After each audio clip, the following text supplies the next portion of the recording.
Hello, here we are again. Tartuffe. Now, in examining Act 1 of Tartuffe last time, I noted that while Moliere's primary target of satire is the religious hypocrisy of the titular character, Tartuffe, he also satirizes Orgon's self-deluded and insistent belief in this man who has really taken over his entire life. And I noted that Orgon's mechanical, absent-minded, almost inhuman failure to recognize Tartuffe's hypocrisy makes him gullible and makes him vulnerable, but also makes him comic in precisely the way that Bergson had described. Now, the question is, why does he behave this way? Since he is, after all, a human being, why is he behaving in this peculiar automaton-like fashion? Well, when Orgon, we'll see that there are, I think, several motivations here that Moliere reveals. First, when Orgon tells Cleante how he first met Tartuffe, we see the way in which these complex motivations behind Orgon's absurd veneration of this religious con man emerge. This man he has installed in his home until the hypocrite now runs the entire household. Here's how he explains this to Cleante. Tartuffe's a man in short, who always practices as he directs, enjoys a profound peace, and regards the whole world as no more than so much dung. I am quite another man just by listening to his conversation. He teaches me to set my heart upon nothing. He disengages my mind from friendships and relations, and I could see my brother, children, mother, wife all expire and not regard it more than this. Here's how he met him. I was going out of church, and Tartuffe would advance before me and offer me holy water at the door. At length, I was moved to take him home, since which everything here seems to prosper. But you can hardly imagine, Cleante, how good he is, how very good. He calls every trifle in himself a sin. He's scandalized at the smallest thing imaginable. Well, you'll note that Orgon's association with Tartuffe, whom he met in church, allows him to feel morally superior to everyone else, so elevated above the rest of humanity that Orgon says he could see everyone that he loves, wife, children, mother, expire without in any way complaining about it, as long as he had Tartuffe. Now, Orgon reports that Tartuffe, initially in church, offered him holy water as Orgon was leaving. And that gesture seemed to Orgon a mark of distinction, as if the would-be holy man Tartuffe was conferring some kind of special blessing on him as a morally superior being. Well, Orgon clearly gets tremendous moral self-gratification, a feeling of being above other human beings, by supporting such a man, by installing him in his house. The more extreme Tartuffe's performance of self-abnegation is, the more exalted Orgon feels himself at knowing such a man. But beyond this motivation, supporting Tartuffe seems to Orgon also a way of saving his soul, of currying favor with God, because he thinks God is working through Tartuffe. Thus, Orgon says, "Heaven moved me to bring him home."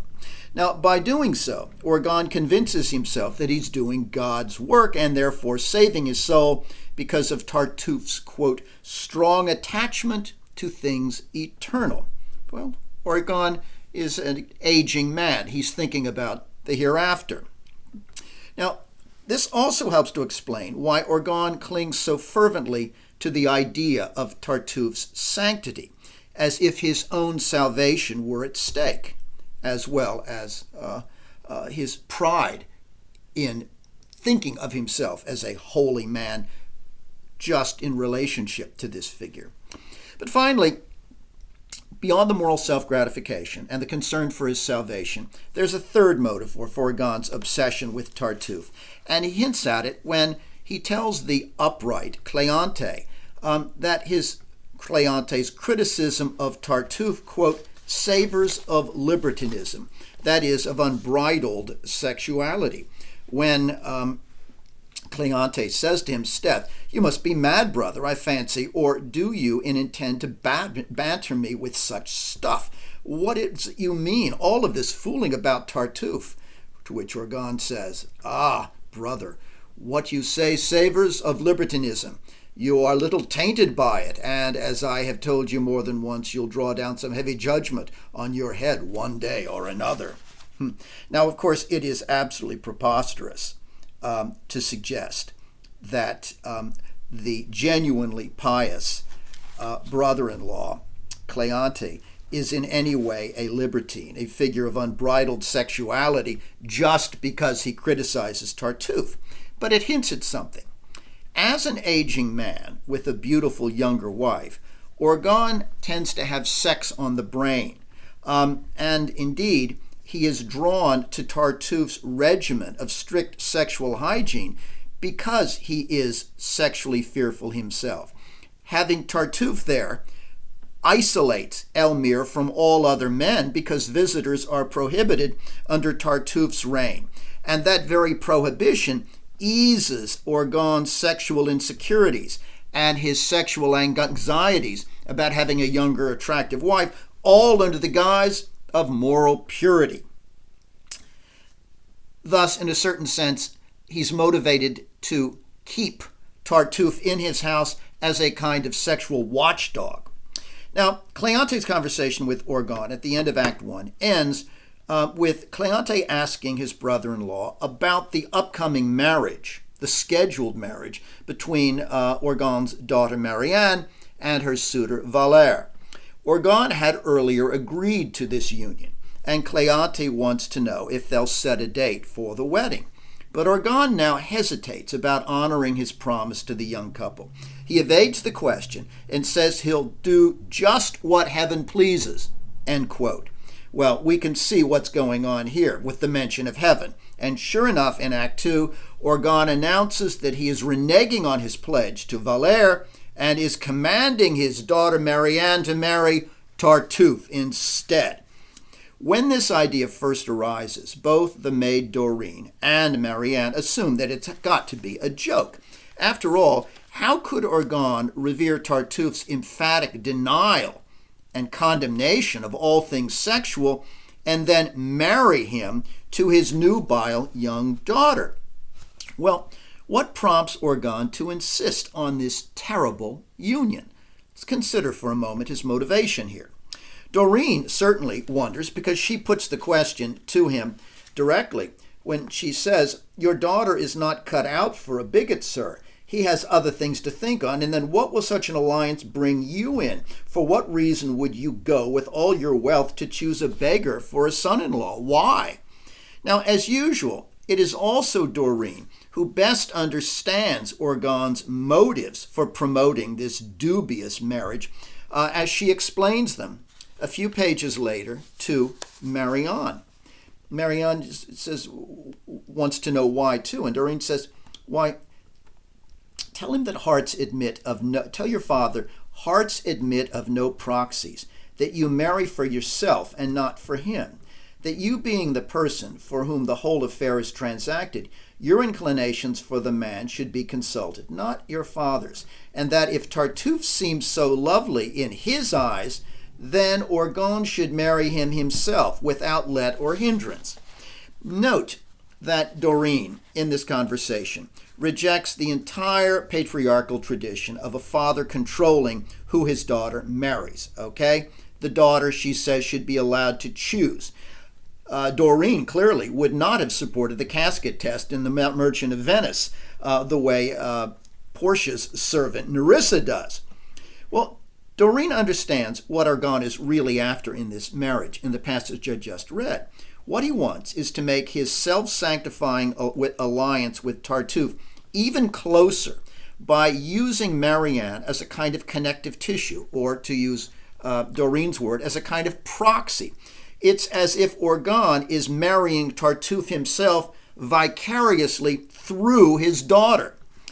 When Doreen tries to talk Orgon out of this plan, she doesn't do so by ridiculing Tartuffe directly, because Doreen is smart enough to see that the more she and the family rail against Tartuffe, the more passionately and insistently Orgon will defend him.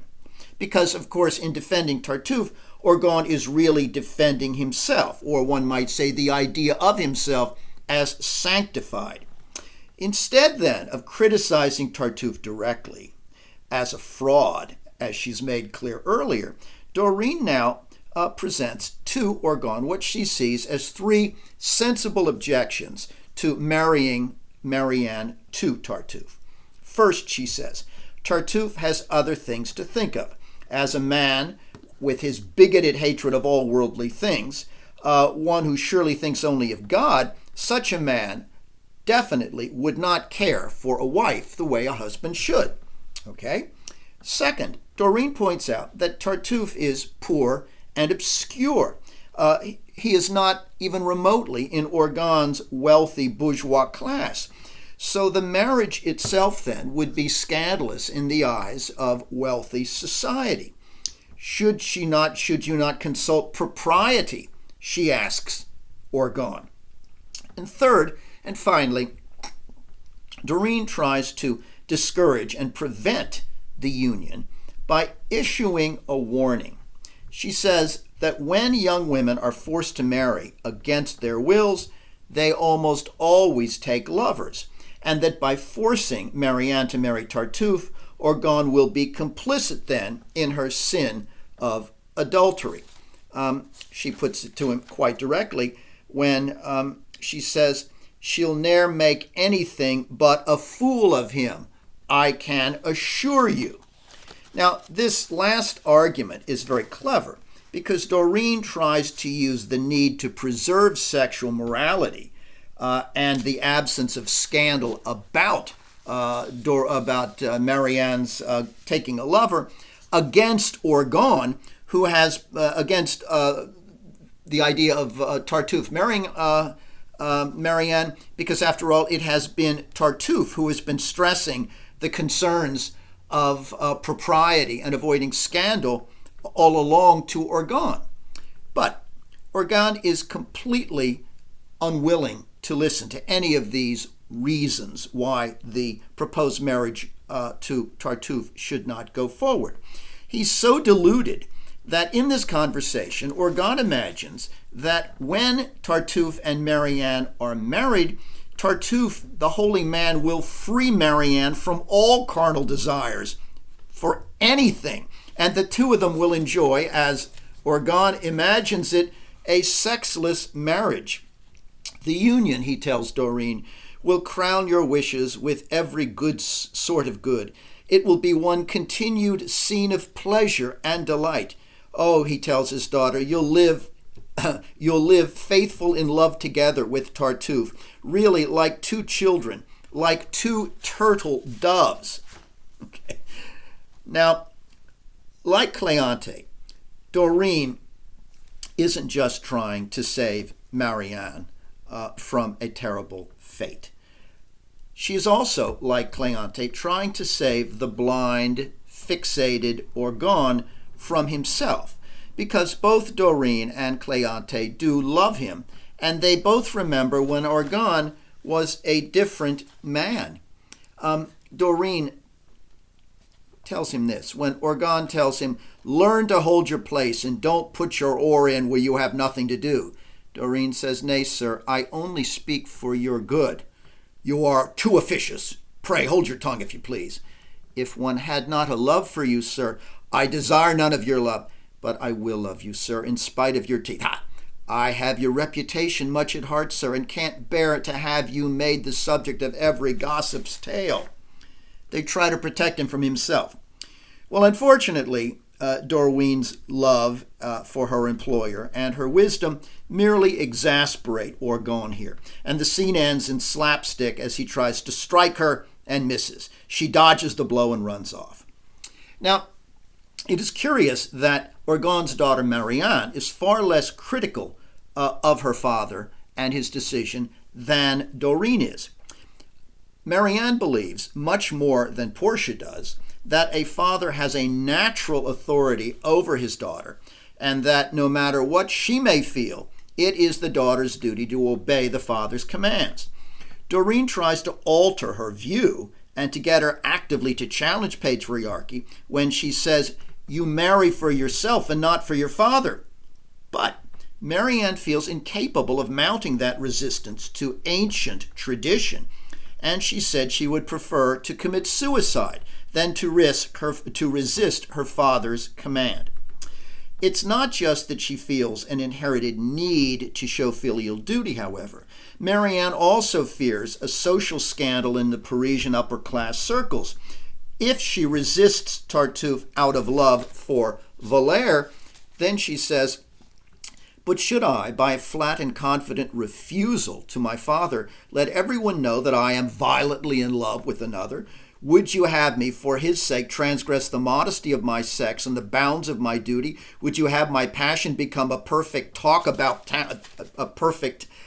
town talk?" Yeah, she's afraid of the reputation she would acquire as a woman of passion, even if it's for the man she was intended to marry to begin with. Well, Marianne feels that the disobedience Doreen is recommending would then bring honor both upon her and her father. And so she is willing to betray her love and promise to Valère in order to avoid that scandal and in order to avoid, in any way, subverting her father's patriarchal authority. Now, Doreen is so horrified at this attitude that she teases Marianne by pretending to accede to the inevitable. "All right," she says, "you shall then be Tartuffed." Okay. But then, of course, Doreen agrees to help Marianne escape the proposed marriage, which Orgon has already publicized without any concern about scandalizing society, because it's as if he has convinced himself that he and Tartuffe are above such considerations, and that whatever the public may think, he knows better, that in his own eyes he is sanctified. Now, when Valère hears of the arranged marriage to Tartuffe, he is injured, and he accuses Marianne of never really loving him in the first place. In fact, Valère threatens to go off and marry some other woman in retaliation for Marianne's betrayal. Marianne tells him, "Go ahead," but it is, of course, all pretense on both sides. Valère loves Marianne too much even to walk out the door, and Marianne loves Valère too much to let him leave. Their injured pride, though, makes both of them issue threats that run counter to their desire to be together. And it is the ever-wise Doreen that points out that this argument is, quote, "folly on both sides," and that, quote, "lovers are always silly creatures." She reunites the two of them on stage by running back and forth between Valère and Marianne until she finally reunites them in spirit and joins their hands at the end of the scene. Marianne says, "Didn't you see the thing, how he treated me, Doreen?" To which Doreen says, falling on both sides, and then tells Valère she has nothing more at heart than that she may one day be yours. I'm witness to it. And then she turns to Marianne and says, "He loves none but yourself and has no other ambition than to become your husband. I answer it upon my life. So here, come, both your hands." And she takes them. Valère, giving his hand to Doreen, "What will my hand do?" Doreen says, "So, come now yours." Marianne giving her hand. "To what purpose is all this?" To which Doreen replies, "Come along, come quick. You love one another better than you think." Clearly. Now, the words that Doreen pronounces here as she joins their hands really amount to a kind of secular marriage ceremony that anticipates the religious one that the couple still hope to have, and indeed do have it at the end of the play. Part of the physical comedy here, and throughout Tartuffe, arises from reversal. That is to say, a complete reversal of what appeared to be happening. We watch the tug of war as the lovers separate and then come together through Doreen, and then separate again as Doreen sends them off in opposite directions, lest they are discovered meeting. And so at the end, "What a clack is yours. Draw you this way, draw you the t'other," pushing them out by the shoulders. Okay. Now, Bergson says that reversals are always comical. In a certain way, the same way absent-minded characters who behave like machines are comic, because reversals are themselves mechanistic. Normally in life, we don't expect things suddenly to turn over completely at 180 degrees, and what appeared not to be happening suddenly now to happen. And we're going to see these reversals will occur throughout the play, particularly in the scenes involving the exposure of Tartuffe's lust. Well, Doreen's scheme for trying to subvert Orgon's plans for the marriage involved delaying those plans long enough to give Tartuffe time to expose himself to Orgon for what he is. That is to say, as a religious hypocrite who lusts after Elmire. But this requires not just time and patience, it requires, as we'll see too, a strategy for exposure. Now, surely, we think, when Orgon becomes aware of Tartuffe's plans to seduce his wife, he will inevitably call off the wedding of his daughter to Tartuffe and throw Tartuffe out of the house. Ha! That's what we would expect? Hardly. The first attempt at this exposure comes in Act 3, but only after Molière finally brings on stage the figure that we have been longing to see and heard so much about all along, Tartuffe, who at the beginning of Act 3, in the middle of the play, we are told in Scene 2, finally emerges. Upon seeing Doreen, he speaks aloud to his servant who is in the house. Laurence, lock up my haircloth and scourge, and beg of heaven ever to enlighten you with grace. If anybody comes to see me, I am gone to the prisons to distribute my alms. Anytime he has an audience, he will put this on. Now, this entrance is hilarious because of its extremity. The whip and the hair shirt that he refers to and that his servant is carrying on stage are medieval instruments of painful self-purification that were used to mortify the sinful flesh. Hair shirt scrapes the skin, and a whip is something that you use to flagellate yourself. These are tools that Tartuffe allegedly uses for self-purification, but in truth they are merely props. They're trappings in his daily performance of piety, and it is a performance. From this entrance, we see Tartuffe is staging and has been staging for the household a play within a play. Whenever he has a witness, even if it's just the maid Doreen, he impersonates the role of the holy ascetic. And so when he sees her, he says, drawing a handkerchief out of his pocket, "Oh, Lackaday, pray, take me this handkerchief before you speak." Doreen says, "What for?" "Cover that bosom, which I can't bear to see. Such objects hurt the soul and usher in sinful thoughts."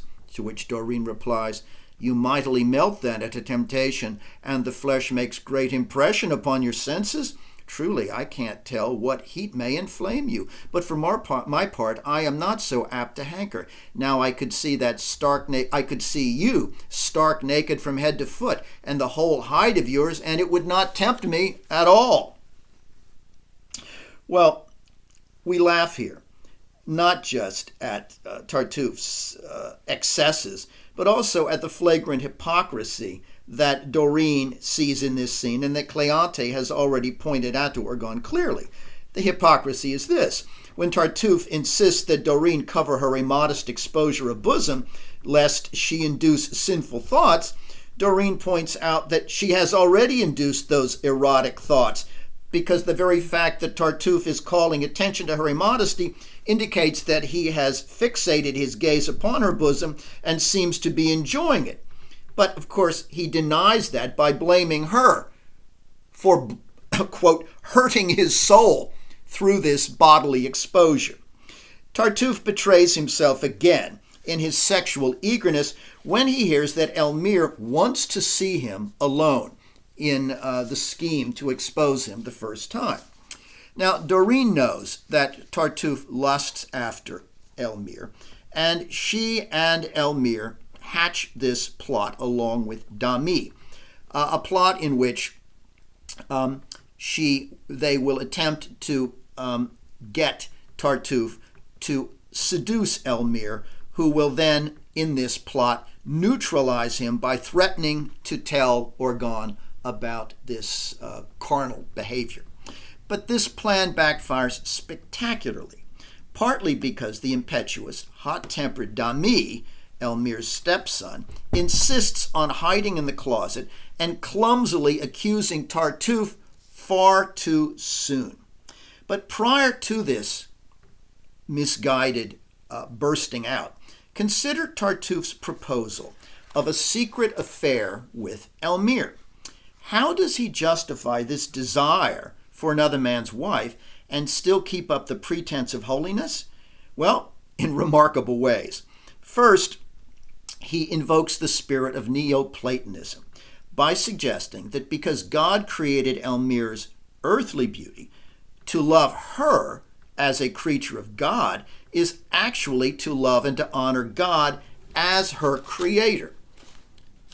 As he explains, the love which engages us to eternal beauties does not extinguish in us the love of temporal ones. Our senses may easily be charmed with the perfect works heaven has formed. Its reflected charms shine forth in such as you. Could I behold you, perfect creature, without admiring in you the author of all nature, and feeling your heart touched with an ardent love at the sight of the fairest portraits wherein God has delineated himself? Yes, God has created man in his own image. At first I was under apprehensions, lest this secret flame of mine might be dexterous as surprise of the foul fiend. I thought at first it might be Satan's work, but my heart was ever resolved to avoid your eyes, believing you an obstacle to my future happiness. But at length I perceived, most lovely beauty, that my passion could not be blamable, that I could reconcile it with modesty, and this made me abandon my heart to it. When it came to me that as a creature of God, loving you is a way of loving God. Now, when Elmire rejects this ludicrous proposal, Tartuffe's second justification for seeking her as a sexual partner and at the same time clinging to the notion of himself as a holy man, his second justification is to claim that he has long struggled before God to subdue his longing for her, but that the force of her beauty overwhelmed him, so that he is not to blame, because no man, no matter how virtuous, could ever resist such splendor. When one comes to view your celestial charms, the heart surrenders and reasons no more. I know that such language from me seems somewhat strange, but, madam, after all, I am not an angel, and should you condemn the declaration I make, you must lay the blame upon your attractive charms. From the moment I first set eyes upon you, more than human splendor, you became the sovereign of my soul. The ineffable sweetness of your divine looks broke from through the resistance which my heart obstinately made. I surmounted everything, fasting, prayers, tears, and turned all my vows on the side of your charms. I simply could not, as a human being, resist. Note that, unlike Orgon's mechanical responses, Tartuffe, like Iago, is a man capable of adapting his strategies to the changing circumstances. He isn't rigid here. His hypocrisy, however, is really in this scene twofold. Not only is he disguising his lust in the language of spiritual struggle, as we've seen, and trying to justify it at first as a love of God, but he is also dressing up his lust in the exalted rhetoric of courtly love by presenting himself as helpless, as almost a victim before Elmire's overpowering beauty. Now, what Tartuffe has in mind, and what Elmire gets him to reveal here, is a secret affair that he wants to conduct with her without public scandal. He puts it this way: men of our sort, meaning men like me, burn with such a discreet flame, with whom a secret is always sure to remain such. The care we take of our own reputation is as undeniable security to the persons beloved, and 'tis with us, when they accept our hearts, that they enjoy love without scandal and pleasure without fear. What does he mean by men of our sort? Well, he means, presumably, men who the world regards as uninterested in sex, men who the world regards as ascetics. Thus, his reputation for purity, as such, he says, will safeguard hers, because no one could ever suspect that he would be having an affair. Now, at this point, in making this proposal, Tartuffe has gone so far that Elmire effects the scene's first reversal. In exchange now, she says, for not telling Orgon about this attempted seduction on Tartuffe's part, she says in exchange for her silence, Tartuffe must support Marianne's marriage to Valère and, quote, renounce the unjust power that you exercise over Orgon. But before Tartuffe can respond to this situation in which he has been identified as a hypocrite and backed into a corner, before he can respond, Damy bursts out of the closet where he is hidden over Elmire's objection, who didn't want him there, and he blows the entire operation. Unlike Tartuffe, Damy is utterly unable to control or disguise his feelings. And so he announces, quote, my heart overflows with joy at the pleasure of avenging myself on you. Now, Tartuffe doesn't say anything in response to this accusation, this surprise, this exposure. Why? What is the significance of his brief silence just before Orgon then enters the room?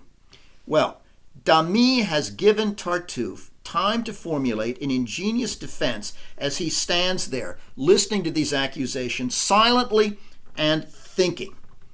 Damy tells his father when Orgon comes in, it has just come to light that Tartuffe aims at nothing less than the dishonor of your bed, sir. Well, that blunt accusation distresses Elmire, who tells her stepson Damy, quote, you would have said nothing, Damy, if I had any credit with you. You should have shut up. Now, Elmire had hoped that Orgon would never have to learn about Tartuffe's lust for her. Why? Well, as she explains later, because she didn't want her husband to have to suffer the indignity of knowing that, because indeed she loves him. But at this point, Orgon is completely unwilling to credit Damy's accusation against Tartuffe, especially when he hears Tartuffe's ingenious response, which he has had time to formulate during that short period of silence. In the face of these accusations, Tartuffe says that he will make no attempt to deny what has been stated. Yes, brother, I am a wicked, guilty, wretched sinner, full of iniquity, the greatest villain that ever breathed. Every instant of my life is crowded with stains. 'Tis one continued series of crimes and defilements, and I see that heaven for my punishment deigns to mortify me now on this occasion. Believe what they tell you. Arm your resentment against me, sir, and like a criminal drive me out of your house. Orgon then responds, thou cursed plague, hold thy tongue, Damy, son. What's going on here? A little bit later, Tartuffe goes on, oh no, he speaks the truth. Let him chide me, and do not chide him wrongfully, for you should have a better belief in what he tells you. For I am neither better nor worse, alas, than these people think me. The world indeed takes me for a very good man, but the truth is, I am a very worthless creature. Yes, my child, Damy, say on, call me treacherous, infamous, reprobate, call me thief and murderer, load me with names still more detestable. I don't gainsay you. I've deserved them all, and I am willing on my knees to suffer the ignominy of shame due to the enormities of my evil life. How does Tartuffe reverse the reversal, if you will, in this scene, and regain power? Well, he does so not by denying the accusation from Damy, but rather by exaggerating his sinfulness in this performance, by exaggerating his abject humility so as to appear motivated by a kind of self-sacrificial virtue, a virtue that seems to Orgon evidence of his intrinsic holiness. Only a truly holy man in the face of such an accusation would say, yes, that and everything else are true about me. I'm a complete reprobate. Well, Orgon wants so desperately to believe in Tartuffe's goodness that this response is as extreme, his response is as extreme as Tartuffe's and as emotionally out of control as Damis. He banishes Damis, disinherits him, and curses his only son. Only a saint, Orgon thinks, would accuse himself this way, and only a reprobate would defame such a holy man as Tartuffe with what must be lies about his designs on Elmire. Tartuffe's final gesture of manipulative hypocrisy is, however, his most ingenious. He volunteers to leave the house, lest he cause the family more discord. And this apparent self-sacrifice before Orgon is actually, if you think of it, a kind of veiled threat, because Tartuffe at this point knows that Orgon has invested such faith in him that he can't bear to be without him. So Orgon's response when Tartuffe says, I will leave your house, is predictable. Orgon says, no, you must stay at the cost of my life. Without Tartuffe, Orgon's superior self-conception and belief in his own sanctity would collapse. So in order to bind himself all the closer to Tartuffe, Orgon makes this fatal mistake. He says, I now see wife, children, servants are all let loose against Tartuffe. They imprudently try every way to remove this devout person from me. But the more they strive to get him out, the greater I will take care to keep him in. And he then refers to Damis as a scoundrel. Do you rebel against him and call him names? A cudgel, a cudgel. He wants to beat his son with a stick. Don't hold me back, don't hold me back. Get you out of my house this minute, Damis, and never dare set foot in it again. Yes, I shall go, but Orgon, quickly then, leave the place. I disinherit thee and give my curses.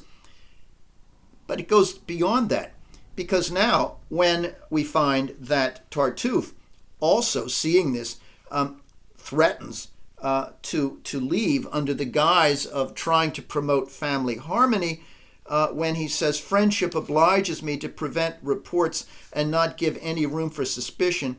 I will therefore shun your wife in future, and you'll never see me again. I'll leave the house and will make sure that I never appear anywhere near Elmire. What does Orgon say instead? No! In spite of everybody, you shall frequently be with her. To vex the world is my greatest joy, and I'll have you seen with her at all hours. This is not at all yet the better to brave them. I'll have no other heir now but you, and I'm going forthwith to sign you a deed of the gift of my whole estate. Son disinherited, estate and fortune in the hands of Tartuffe, and I want you to spend as much time in the house with my wife, alone. That's how much I trust you, and you can only have a good influence. Well, Tartuffe, of course, is now in control of everything, of Orgon's inheritance and estate. He has the power and the wealth he has desired all along. And although Elmire had rejected Tartuffe's advances, Orgon wants them to be constantly together now. Now, thus, he has unknowingly, Orgon, put himself in the position of being a kind of pander to Tartuffe's lust. Thus, the reversal is stunning and complete. But surely we must ask ourselves, in this scene, why Orgon's response is so volatile, so extreme, that he curses and banishes and threatens to beat his son Damis just for accusing Tartuffe. If he had complete faith in Tartuffe, one might say he would simply ignore or dismiss the charge. Why does he need to behave so volatilely and to punish Damis for the accusation? I think the answer is this. Damis' words stir up a doubt about Tartuffe in Orgon's mind, a doubt that Orgon has harbored for some time but suppressed out of a self-gratifying need to believe in this con man who so flatters his idea of Orgon himself. Consider the important remark that Orgon makes in Act 4 after witnessing Tartuffe's second unmistakable seduction attempt. When he finally crawls out, as we'll see, from under the table, he says to our Tartuffe, I was a long while in doubt whether all was in good earnest, and always thought you would change your tone. Well, that's interesting. Orgon says that after finally crawling out, I now, from where he was hidden, yes, I had felt but suppressed doubts about you before. Now, the very fact that Orgon was willing to hide himself this way in accordance with the revelation scheme that Elmire is proposing, the very fact that he's willing to hide himself to spy on Tartuffe indicates that inner conflict, that inner uncertainty, and that very inner uncertainty is what he tries so violently to negate in the scene when he banishes his son. Orgon has had suspicions, which he is simultaneously struggling to suppress, and suppression requires a tremendous act of volatile will. We're given a little sense of this in the scene in which Elmire says, I should contrive a way to let you see his hypocrisy in a very clear light. Will you go along with it? At least give me an answer, she says. Suppose I could put you in a place where you might see and overhear all. What would you then say of your good man? Well, again, if he had no doubts, you might say, Orgon would say, no, I'm not going to do this. What do we think? But instead he says, in that case, I should say nothing, for that thing can't be. But nonetheless, he goes along with it. And the fact that he goes along with it reveals that agonizing uncertainty that he tries so hard and at times so violently to suppress.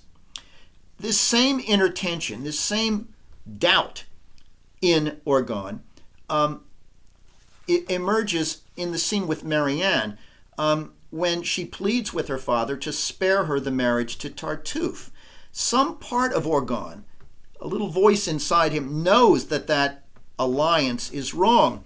But again, he suppresses the impulse almost as soon as it arises. When she says, I implore you, Father, save me from the torment of being the man I abhor's wife, and drive me not to despair by exerting your full power over me. Orgon, in response to this, in an aside, that is, a thought, we're told, says, come, stand firm, my heart, no human weakness. And then a moment later he tells his daughter, mortify your senses by this marriage and don't din to me about it anymore. Yeah. But in between, before he tells her, mortify your senses, okay, and offer it up, essentially, he tells his heart, no, don't be weak, stand firm. If he really believed absolutely, without any qualification in Tartuffe, there would be no need to argue with himself that way. And just as he angrily responds then to his daughter and tells her, essentially, mortify your senses, so too he responded angrily to his son Dami, precisely because Dami pricks that doubt in him, and he cannot bear that doubt. We've seen a lot of characters this semester who cannot bear to exist in a state of doubt. All right.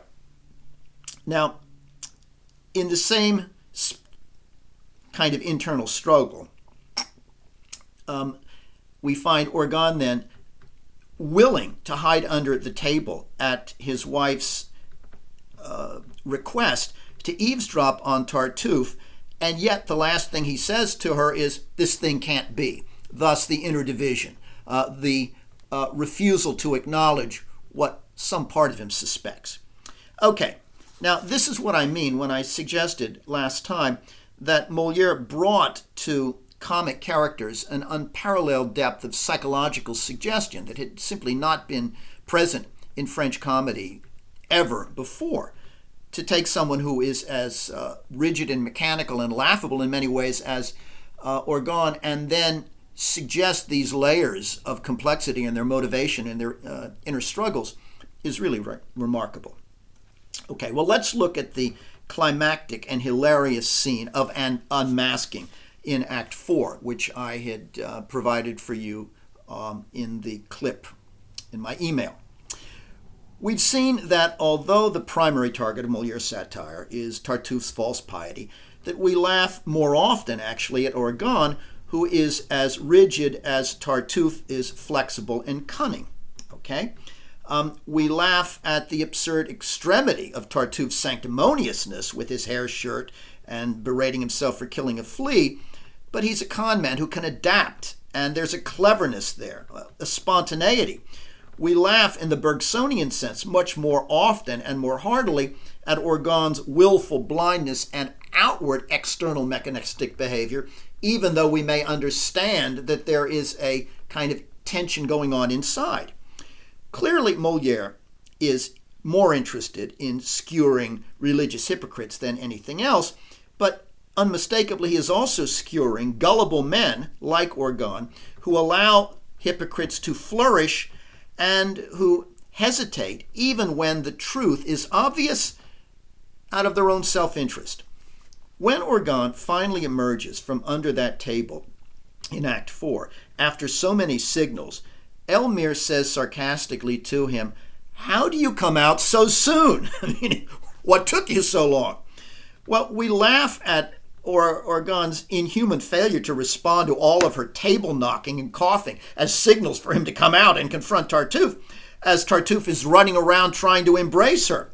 Well, like the previous exposure of Tartuffe's lust in Act 3, this one features a reversal followed by another reversal. In both of these scenes, Tartuffe's fake piety and lust are exposed when he thinks that he's alone with Elmire and that no one is watching, only to discover that he is indeed being watched. Now, the earlier scene of exposure culminated, you recall, in Orgon's leaving all his money and property to Tartuffe. So, in Act 4, Cleante appeals to Tartuffe to intervene on Dami's behalf and, quote, restore the son to his father's favor, that is, restore at least his inheritance. Tartuffe fends off this appeal with three spurious arguments, because after all, we know all along that Tartuffe wants money and power himself. He fends off the arguments that Cleante offers, first by suggesting that he is God's instrument and God won't allow such a reconciliation. Quote, heaven can't admit it. Thus, I'm powerless. I can only do what God wants, and God doesn't want that. Second, Tartuffe justifies non-interference by saying that if he tried to defend Dami against his father, people would think that he was doing so because he, Tartuffe, was somehow guilty of injuring the son and trying to cover over the crime by appealing on his behalf. Again, very tortured logic. And third, he tells Cleante that he won't defend Dami against his father because restoring the young man's fortune would place money in his, quote, wicked young hands. Sanctimonious. By the time Elmire begins her performance of enticing Tartuffe to believe she wants an affair with him, by that time, in Act 4, Tartuffe has acquired so much power over Orgon and the family that he now no longer needs to maintain the mask of holiness before her as he tried to do in their previous encounter. In fact, he now completely casts aside that pious role under the force of Elmire's flirtatious encouragement. Now, I hope you saw and enjoyed the delicious scene in the film with Anthony Shear as Tartuffe chasing Elmire around the dining room as he seethes and pants with desire, and she flees from him while at the same time trying to lead him on and looking where she sees her husband, where she knows her husband is, and coughing and knocking all the time. Now, there are two sources of comedy in that scene. One at Tartuffe's expense, obviously, and one at Orgon's. First, there's the comedy of dramatic irony, our knowledge that Tartuffe is unaware that Orgon is hearing him expose his hypocrisy and his adulterous intentions to have an affair with Orgon's wife. Second, though, we laugh at Orgon in a quintessentially Bergsonian way here for his seemingly absent-minded rigidity, for his failure to respond to all forms of evidence that Tartuffe is a colossal hypocrite, and to respond more particularly to Elmir's coughing and table rapping to come on out and confront him. What holds Orgon back here so long? Is it a desperate refusal to accept the evidence of his senses, or is Orgon so devastated by this unmistakable crushing truth that he is paralyzed? I think it's probably a combination of the two.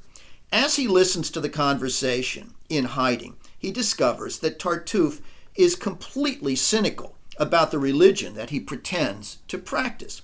Tartuffe tells Elmire that, quote, sinning in private is no sin at all. In short, Tartuffe mocks the very idea of sin, making it clear that he's not just a man who isn't a pious Christian, he is a man who mocks Christianity. All that matters, Tartuffe tells her, is keeping their affair secret. Orgon also hears Tartuffe insult him as he propositions Elmire, and this must be unbelievably painful for the hidden Orgon. When Elmire suggests that open the door a little and pray, see if my husband may not be in the gallery. We have to be careful, Tartuffe said. What need you take so much care about him? Betwixt us two, he's a man to be led by the nose. He will take a pride in all our conversations, and I have wrought him up to the point of seeing everything without believing anything. Well, leading his victim by the nose is the same phrase Iago used to describe Othello, and Tartuffe has been exploiting a similar blindness to evil and trustingness in his own patron. Now, Tartuffe tells Elmire that he has convinced her husband of his purity, his rectitude, so completely that even if Orgon was to walk in on them embracing, he wouldn't believe anything untoward was going on, just because he has essentially been brainwashed. Now, while Tartuffe then drops his mask of sanctity with Elmire in this scene, the fact is that she is now the one who is performing. She is the one who is wearing a mask in the sense that she's pretending to be wanting an affair with Tartuffe and waiting all the while for Orgon to crawl out from under the table. To put it another way, we have here, as we did in the first scene of exposure, a play within a play, but a different performer. In the first one, it was Tartuffe who was performing an act of religiosity while trying to seduce her. It is now, since he has come clean in that respect for her, Elmire who is playing with him, who is pretending to be interested in an affair. Now, I noted earlier that Elmire had tried to keep Tartuffe's lust from Orgon because she knew that the discovery of it would hurt him. But the combination of Orgon's self-imposed blindness and Tartuffe's ingenuity in continuing to delude him has now left her no choice. He has to see the truth, painful though it will be.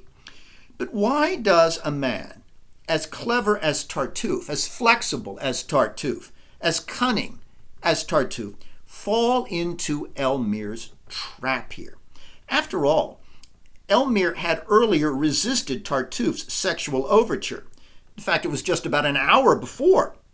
So how is she now so sure that she can, the same afternoon, get Tartuffe to expose himself to her husband by agreeing to an affair with her?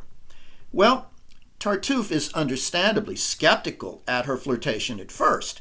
When she begins to flirt, he says, "I shall not rely on such tender language, madam." Yeah, you better show me, okay? This does not compute. But Elmire knows Tartuffe's weakness that she can exploit, just as Tartuffe knows Orgon's weaknesses.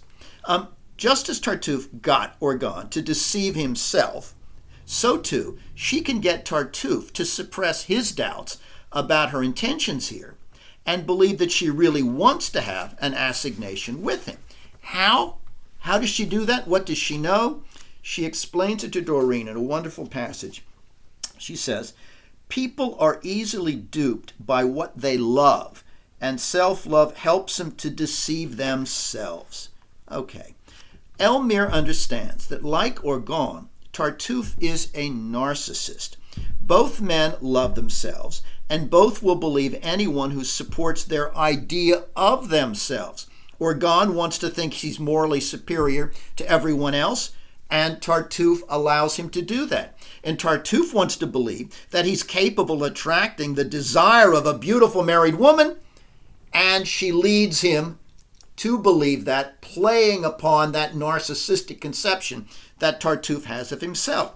Thus, Elmire's strategy turns Tartuffe's own strategy against him, duping him the way he has duped Orgon, both of which are rooted in the exploitation of the duped character's self-love.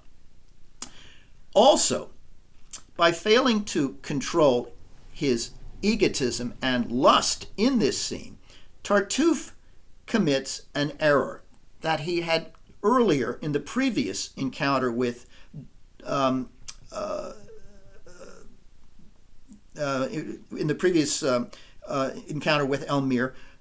not committed. In that scene, he had remained calm and thought how he would react, and in doing so, he was able very coolly to exploit Damy and have him expelled. But now, instead of maintaining that kind of serenity and cool manipulative power, we find that Tartuffe loses control recklessly in pursuing Elmire. He can't hold himself back. Yet, despite these lapses, Tartuffe, while he may lose control of his libido, is still, at the end of Act 4, in control of the larger situation in the play. In fact, at this point, it's hard to see how this drama will end comically, as everything is in the hands of an individual who craves power even more than he craves sex. When Orgon orders Tartuffe to leave his house after emerging from under the table, Tartuffe reminds Orgon that he controls the house and controls Orgon's fortune.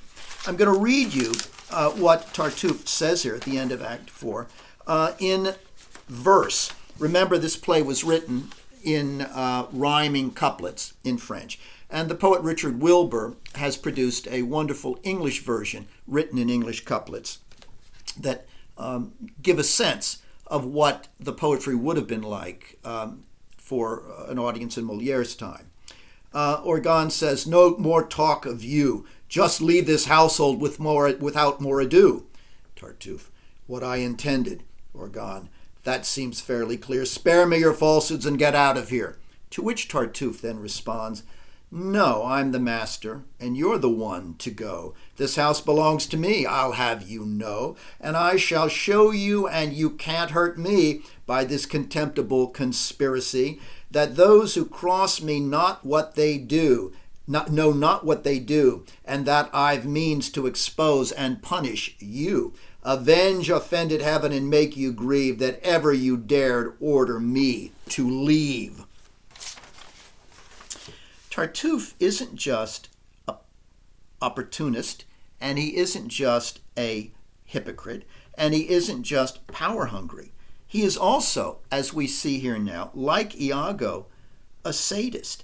He wants Orgon to suffer more than just humiliation, and he tries to incriminate him by revealing to the king a crime against the state that Orgon has committed. He knows, because he has been privy to Orgon's private life and papers, that Orgon has hidden some seditious materials to help a friend.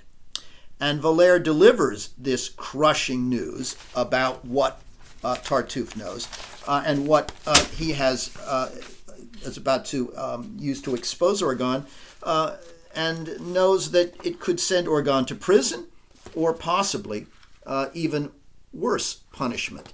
We're told that Valère explains, "The rogue who has long imposed on you has thought fit an hour ago to accuse you to your prince," that is, King Louis XIV, "and to put into his hands, among other darts he shoots at you, the important casket of a state criminal, of which, says he, in contempt of the duty of a subject, you have kept the guilty secret. Okay? Now, since Tartuffe already owns everything that belongs to Orgon, this seems kind of gratuitously cruel as an exercise in power. He doesn't need to do that. He is absolutely the master of everything. Well, Orgon rages helplessly, and Dami fulminates about wanting to slice off Tartuffe's ears, but Cleante wisely tells them to moderate these, quote, violent transports and behave like civilized men in a civilized age. Now, the gathering doom in the play, in Act 5, is relieved only by Doreen's wisecracks. She tells Orgon that by taking all his property, Tartuffe has actually freed him, quote, from everything that might obstruct your salvation. Orgon deserves this mockery because, of course, he has put himself and his family in peril by his own blindness and his own self-love. So Orgon is fittingly mocked for that, and he is also fittingly punished by being forced to occupy the position that others occupied. That is, when he tries to tell his mother that Tartuffe is a scoundrel and a fraud, she won't believe him any more than he believed his family, or allowed himself to believe his family, when they told him about it. Madame Purnell says, they have trumped you up to 100 idle stories against him. Orgon says, I have told you already that I saw it all with my own eyes. To which she says, the malice of scandalmongers is very great. You make me swear, mother. I tell you, I saw with my own eyes a crime so audacious. Oh, must I din it 100 times into your ears and bawl it out as loud as 4 folks? To which his mother says, dear heart, appearances very often deceive us. You must not always judge by what you see. Oh, I shall run mad, Orgon says. Now he knows how his family felt. Now, Doreen calls Orgon's frustration here, quote, a just return for the pain that his blindness caused others. But, these are morally necessary forms of suffering that Orgon endures. But he doesn't deserve Tartuffe's mockery when Tartuffe tells him, quote, your abuses have nothing in them that can incense me. I'm instructed to suffer everything for the sake of heaven. Now, here, Tartuffe, we realize, by this point has already abandoned his pious role. But he makes this statement of pretend sanctity. Yes, I'm going to endure for the sake of heaven your insults to me, to remind Orgon of how he has duped him with that performance all along. He takes delight, in short, in torturing the man who has nurtured him. So how does this comedy, then, not become a tragedy, given the power that this parasitic hypocrite has acquired? Well, it becomes a comedy very quickly. Just as Orgon is about to be arrested and presumably sent to prison for sedition, everything changes suddenly through what the ancient Greeks would certainly term a kind of deus ex machina, a god descending in a mechanical stage device to impose order and justice. Well, as a neoclassicist, of course, Molière is definitely invoking that convention here. But now, the god, if you will, in question, who descends is the Sun King, Louis XIV.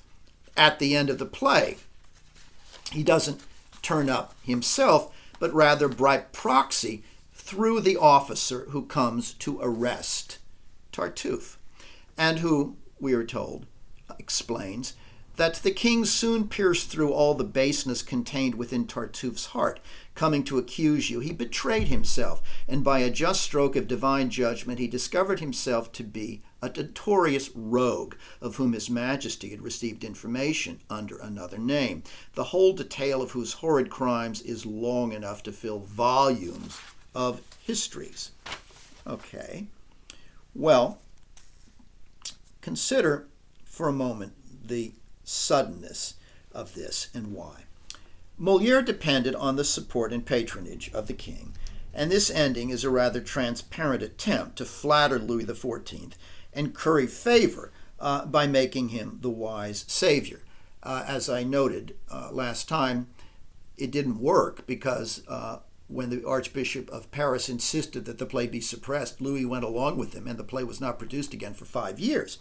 But note that clearly Molière, perhaps anticipating that controversy, is appealing to Louis here and casting Louis not merely as a kind of deus ex machina in the Greek sense, but also clearly making him correspond to the Christian God as a savior figure.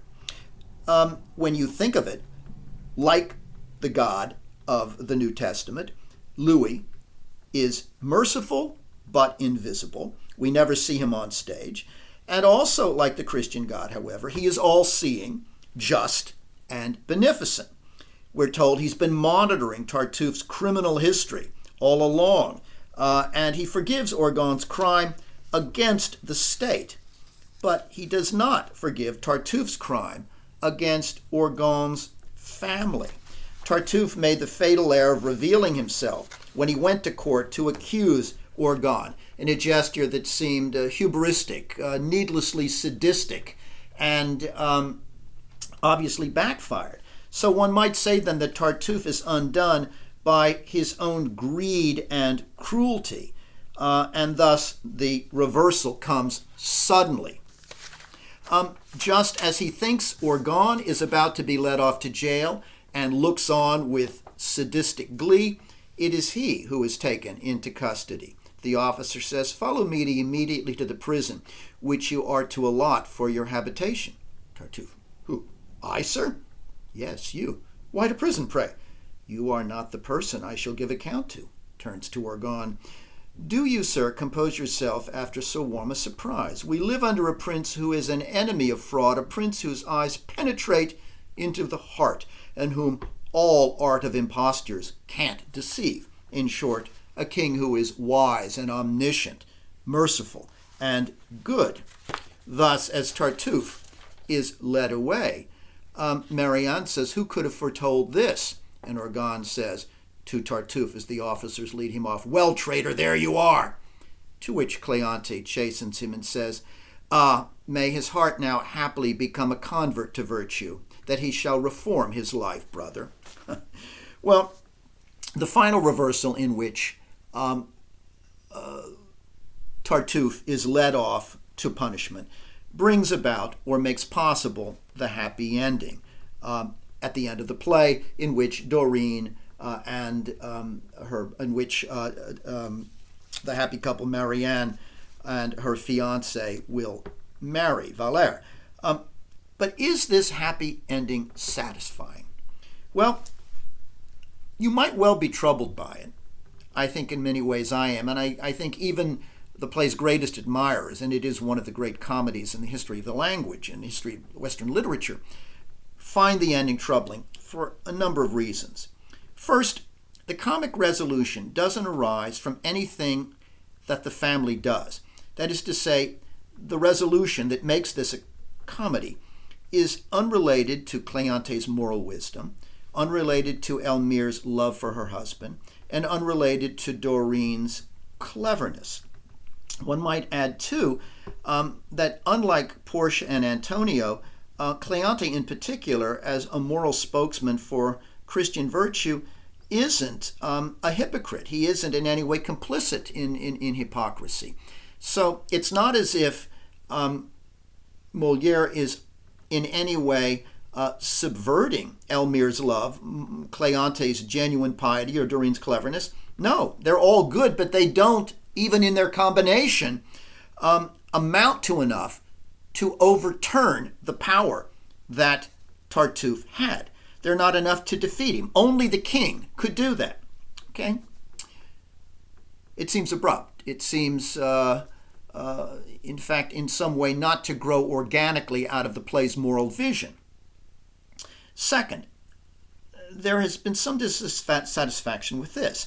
Is it plausible that Tartuffe, who is such a chameleon, clever schemer, such a clever performer, and above all, so voluble, is it possible or likely that he would go and be led off to jail silently?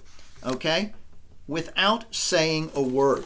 The last thing we hear from Tartuffe is when he says, "Why to prison, pray?" And then he is held in handcuffs and taken off the stage without another word from him. This seems somehow improbable. When he asks why prison and then disappears, we may be reminded of how very different Iago's silence is when he's arrested. There, his refusal had been an act of passive aggression. He said, "I will not say another word," when Othello wants to know why he destroyed him. It's an act of, final act of sadism, if you will. But Molière presents a Tartuffe who seems now utterly defeated and silenced, muted in a way that some have found implausible, because Tartuffe seems too resourceful a con man and too dynamic in his evil ever to vanish so easily. Moreover, Cleonte's hope that the villain will reform and, quote, convert to virtue seems completely implausible. And one might note in this respect, with regard to certain dissatisfaction about the ease with which Tartuffe is dispatched, part of the problem has to do with the fact that, according to the police report, Tartuffe is a kind of petty criminal, that he has a long criminal record and many aliases. And somehow that doesn't quite correspond to the figure who seems so monumental in his ability to deceive and manipulate, in his power craving. It seems in some way to diminish the figure whom we've come to regard with a combination of fascination and dread. Finally, there is this potential problem with the end of the play, and that concerns Orgon's concluding words. He announces that Valère and Marianne will celebrate their marriage with his blessing, a typical ending in comedies, but also that he and his family must throw themselves now at the feet of Louis XIV in gratitude.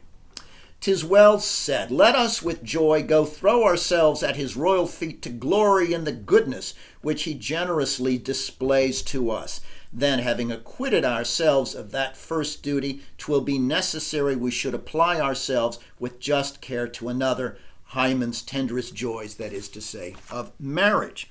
Now, the problem here is that both of these gestures that Orgon announces endorse the patriarchal status quo, the male-dominated class structure centered on the king within the country and Orgon as head of the family. These are deeply conservative sentiments that seem, certainly at the level of Orgon in particular, to contradict the wisdom of Dorine, who had mocked her social superiors and challenged patriarchy when she ridiculed Orgon's foolishness and advised Marianne to defy her father and marry for love. In view of the ending, then, one might wonder how Molière wants us to view those radically egalitarian attitudes that he puts in the mouth of the play's most discerning and delightful character. I will leave you to ponder those questions. All right, now, the last thing that I want to do today is talk about a particular writing issue in preparation for your second critical essay, which will be coming up and which you will before long be getting topics to consider. I want to consider vagueness and use Tartuffe as a context and draw some examples about vague writing concerning this play. Vagueness is the enemy of clear, illuminating, analytic writing, and I hope at this point you have all called up the document that I attached. Although vagueness takes several forms, it usually traces to one of two causes, either hasty, undisciplined writing or unfocused thinking, though it can certainly be a combination of both. In both cases, generalized or ambiguous language serves as an easy but inadequate substitute for the kind of precise, detailed phrasing that critical analysis requires. Okay, precision, detail is everything in analysis. And vagueness is a retreat from those demands of clarity and intellectual rigor. The best way to avoid the problem of vagueness, then, are, first of all, to plan your essay in detail before you begin writing. That will, without question, lead you to more precise phrasing. And second, in order to avoid vagueness, revise your first draft carefully with an eye toward imprecision so that you can then go back and use language which is sharper and more precise. Okay.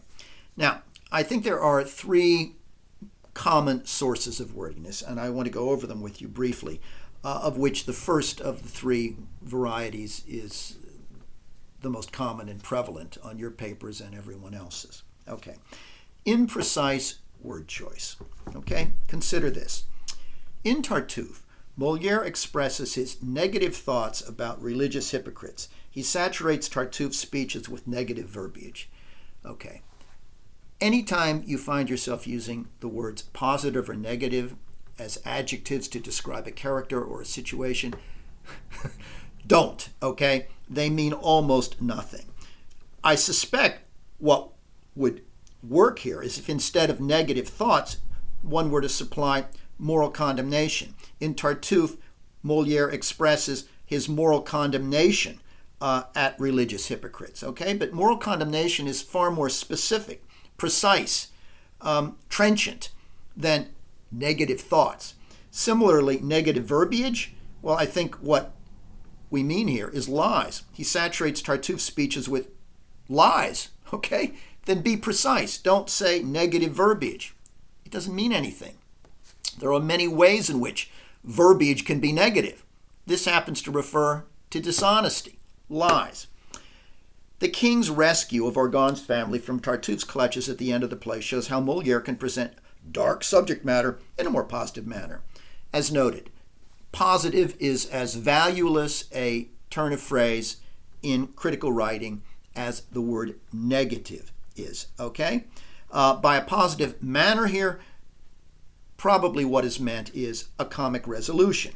Molière can present dark subject matter and bring about a comic and convert it into a comic resolution. But what is the dark subject matter? Tragic circumstances? Fine. In that case, the sentence would go, the king's rescue of Orgon's family from Tartuffe's clutches at the end of the play shows how Molière can convert tragic circumstances into a comic resolution. Okay, that says something. Dark subject matter and positive manner doesn't. All right? Here's another example.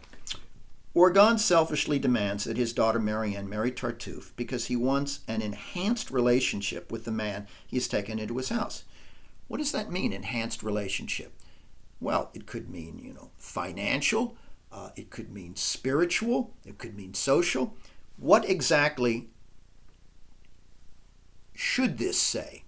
Well, I suggested that the enhanced relationship specifically has to do with a desire for a kind of vicarious connection or bond or almost a vicarious marriage on his own part. So the word you want then is not enhanced, which is vague, but vicarious, okay? Or surrogate relationship, one or the other. Again, choose your words carefully. And in choosing them carefully, you'll find that you can then build on that precise statement as you move along. Whereas if you use a phrase like enhanced relationship, you're going to have to explain later on what you mean by enhanced. Just find the word the first time. The fact that Orgon not only disinherits his son Damy, but leaves his estate to Tartuffe reveals his strong emotion for this man he met at church.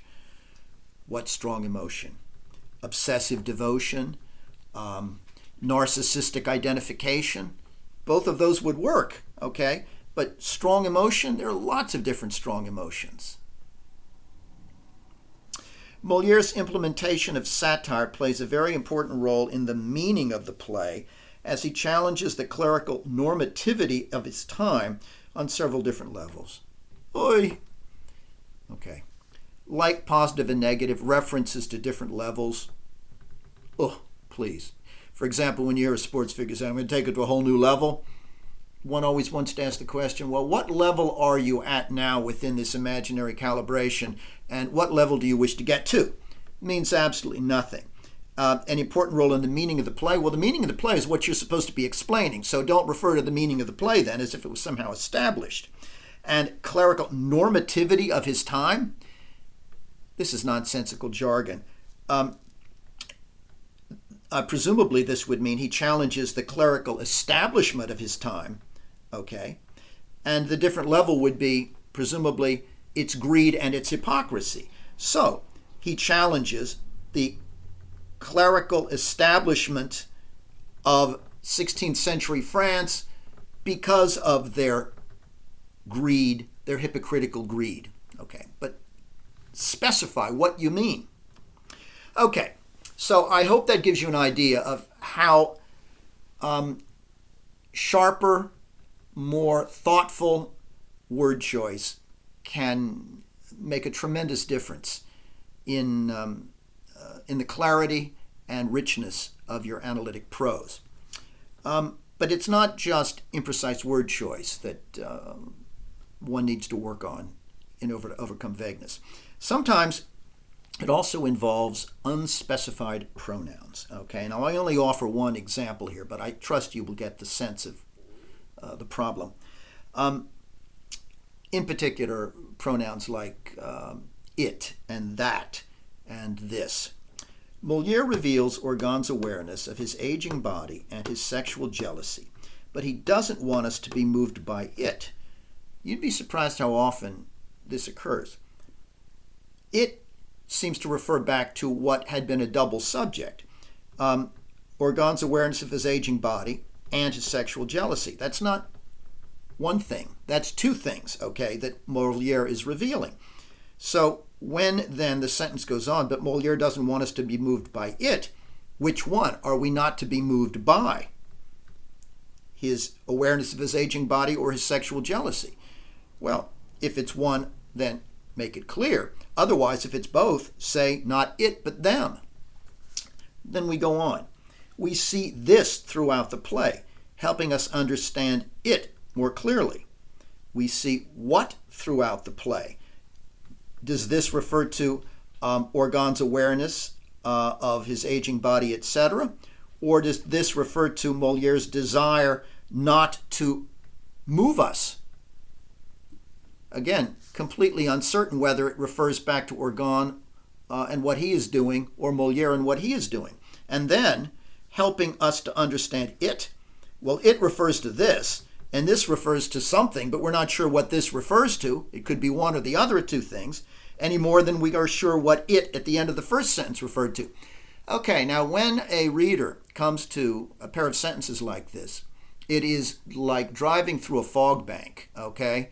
You can turn the high beams on, you can turn the low beams on, but you are going to be in a state of foggy confusion until it somehow becomes clear, later in the paragraph perhaps, sometimes not at all, what it is you have in mind. Be careful when you use pronouns, okay? Particularly it, this, and that. Make sure that they refer back to something clearly within the sentence. And then there are cliches. Even though I think your class, and I mean this as a genuine compliment, writes better than the vast majority of other text and context courses that I've taught over the years, you are, as a group, particularly fond of cliches, all right? And cliches are the path of least resistance in writing, which means they are generally the wrong path to take because the reader skips over them. They have no particular meaning at all, and they're like gaps. They're just sort of filler, all right? There's nothing nutritious in them because they've been used so often that they've lost any sense of specific reference. They're like coins that have been used so often that the imprints have been worn thin. So, here we go. Orgon's jealousy goes hand in hand with the difference in ages between himself and Elmire. Hand in hand. Come on. Come up with something better than that, okay? Hand in hand. Come on, this has been, no. When Orgon sees Tartuffe's hypocrisy, he must come to terms with his own vanity and self-induced blindness. This is, along with the words positive and negative, one of my bugaboos. What the hell does come to terms mean? It is used constantly and always imprecisely, because in this sentence, Orgon, when he sees Tartuffe's hypocrisy, must come to terms with his vanity and self-induced blindness. Okay, does that mean he must accept that he has been vain and blind? Or does it mean he must confront the fact that he has been vain and blind? Or does it mean he must understand that he has been vain and blind? Or somehow a combination of those? Get rid of come to terms. I have no idea what the terms you're coming to mean. It is bullshit language. Expunge it. Abolish it. The comical beginning of Act 3 signals a possible curveball is coming. In my experience, leave the sports metaphors out, okay? Not a good idea. Generally speaking, athletes and sportcasters are not known for the precision of their diction. Colorful language, yes. Precise, no. The controversy surrounding this play speaks volumes about Molière's challenge at a religious authority. Well, if it speaks volumes, then tell us what are in those volumes, because speaks volumes is just a substitute for explaining something in detail, okay? Jettison it. And finally, we have,